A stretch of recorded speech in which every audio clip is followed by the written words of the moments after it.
Good to see you. Good to see you too. It's been a while since we last saw each other, which I think was back in London when you performed at the Royal Albert Hall, which probably is like almost 4 years ago, I think. 4 years ago, yeah, it's crazy. It's taken me 4 years to make a new record. When did you start the process of writing this record? My understanding is that you didn't really set out to write new songs. You were preparing to write songs for other people, and then it sort of turned out that you were writing your own songs. Yeah, I mean, to be honest, I think what I did was I was full of a lot of excuses. I think that's what I do every time I make a record, because it's terrifying to say I am making a new album. It's a really scary step, and I've done this now probably 3 albums in a row, because my album The Tension and the Spark, that was a side project. Not really. I started making my album. This Delicate Thing we've made was well, it was more of an experiment in a love affair with the Fairlight and, you know, this kind of bohemian attitude of like, I'm not going to make a major label record, I'm just going to do this experimentation. So for this album, after This Delicate Thing we've made, you know, that was kind of brutal, that process. The album itself was magical, but being independent and touring and just doing it all on my own was quite brutal. And at the end of that process, I just thought, oh God, I can't do this anymore, I need some time off. And what happened was, my Australian manager, Kathy Oates, called me up one day. I was walking my dog, and she just said, what are you doing? And I'm like, I'm walking my dog. And she's like, no, what are you doing with your career? This is ridiculous. You know, you are the guy who has had, you know, 2 number ones in America. You've sold 26 million albums. You belong on Top 40 radio. I'm a big fan of the last 2 crazy records you've done, but when are you going to make another pop record? And she had this plan, and she said, I'm going to get you a new publishing deal, I'm going to get you signed to one of the biggest agents in the world, and I'm going to get you a new major recording deal. And this was, I guess that was at the end of 2007. And one of the first things that we did was I was introduced to Simon Cowell, and Simon had asked me to write some songs for Leona Lewis at the time.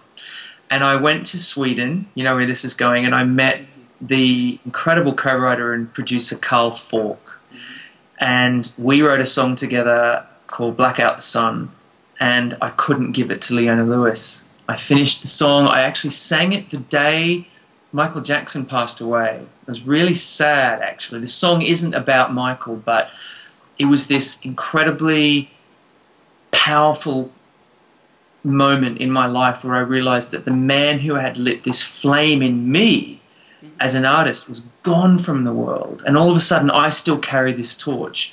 And I kind of felt compelled to really make a titanium plated record, to make an album that was the best of everything that I could do, like a masterclass of all of the songwriting and producing that I'd ever learned. In a nutshell, this album is about how difficult it is to stay together in love when the whole world is breaking up. I felt like the minute that I met my soulmate and I settled down and got married, everyone I knew was breaking up. And at the same time, I had a betrayal in my life. I had an old friendship that I guess you'd say it's been put on pause, but it was very sad. It was like a romantic breakup, because I was betrayed and I was dealing with all of those emotions. And so that was happening. And then the bigger story was really, I was lost, Arjan. I was lost in my career. I had this fantastic guy that I married, and I had this incredible legacy that was behind me, but I didn't feel relevant anymore. I felt like people expected me to maybe retire or be happy with my lot in life, and I'm not that person. I was a 10-year-old child, and I knew that I had to do this for a living. I was 22, and I had to get a record deal, and I had to be famous, and I had all these signposts in my career, and they were all very forceful in me being in control.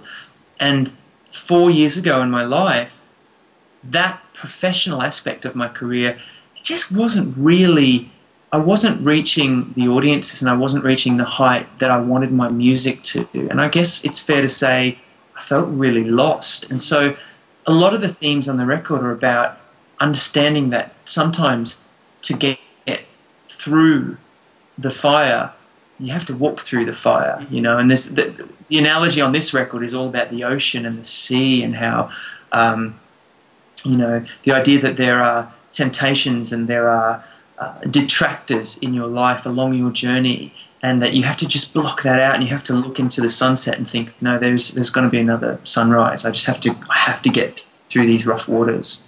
I approached this very much, I hate saying this, but I approached it like a comeback. And I'm not saying that where I went was away, but it was a comeback to making a certain kind of record, and making it with like a masterclass of almost 20 years in the music business.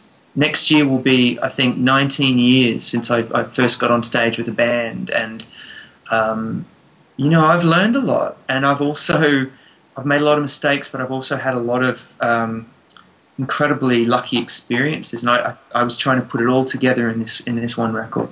This album was a process about me rolling up my sleeves and being inspired by other producers, like getting back in the studio with people like Walter Afanasieff, who I hadn't worked with for a decade, who were going to give me tough love and say, you need to edit, Darren, you know, or you need to go back and do that vocal one more time, or you've hit the note this way, I want you to try it another way. I had had so much control and creative control in my life, and I'd fought so hard for that, that I didn't want to give any of that away. But I think, as you know, sometimes an artist needs that third voice or that other opinion. The look of the album is as important to me as the sound of the album. The album cover is essentially, the Talk Talk Talk video is like a moving version of the album cover, and we developed an actual language and code and my own flags. And I'm not wearing it tonight, but all of my clothing for the promotion and everything, they're all custom-made pieces of clothing with little colours and flags of this world that I feel like this record is, you know. That all comes from this one lyric where I say, there's a song called Don't Give Up, and the whole point of that song is basically saying that our relationship and our life is a story that without you makes no sense, so we have to stay together. And that lyric says, I want to run away from this, but I'd never leave a sinking ship, because without you in it, there's no point to our story. And I can't believe it's come to this, all of our secret codes and battleships. But without you, there's no point to our story. And that's sort of the theme of the whole record, is that as human beings, sometimes we're so unclear with each other. You know, we hide and keep secret the most personal and sincere messages that we have for each other. We hide that, and instead we hide behind masks, and this record is basically saying, let me strip that away, because I just want to get to you, and I want us to speak clearly and without all of this subterfuge. God, this is very complicated. No, it's an album about... it makes total sense.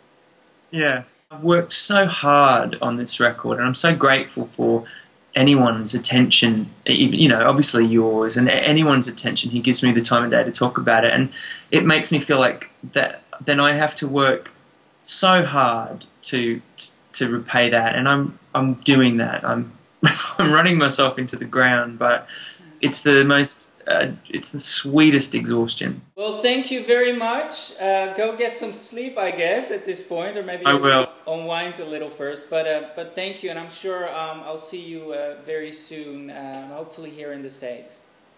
Thanks so much, and congratulations with everything that's happening for you. I've been watching, and I was like, wow, I used to read this blog when he was just like an amazing music blogger, and now he's all over TV and radio and magazines, and I'm very proud and very grateful for the time and attention. So thank you, Arjan. Thank you very, very much. See you soon. You too. Bye. Bye-bye.